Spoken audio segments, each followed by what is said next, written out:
What is the single most important number that determines whether an engine is built for fuel economy or high-performance racing? It is called the compression ratio. This is a mathematical ratio that tells you how much the air and fuel mixture is squeezed inside the engine's cylinders before it is ignited. Imagine the piston inside the engine. It moves up and down. When the piston is at the very bottom, there is a maximum volume of space in the cylinder.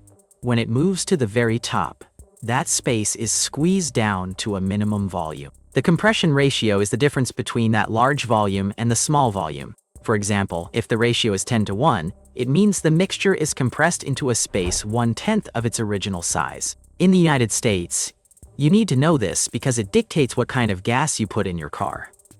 High compression engines squeeze the mixture harder to get more power and efficiency, which creates a lot of heat. If you use cheap, low-octane gas in a high-compression engine, the heat can cause the fuel to explode too early, causing a knocking sound that can destroy the engine.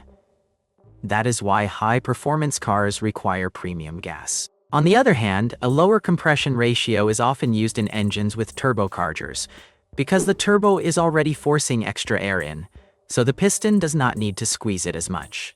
It is a balancing act. Too much compression without the right fuel leads to catastrophic failure. Too little leads to an inefficient, weak engine.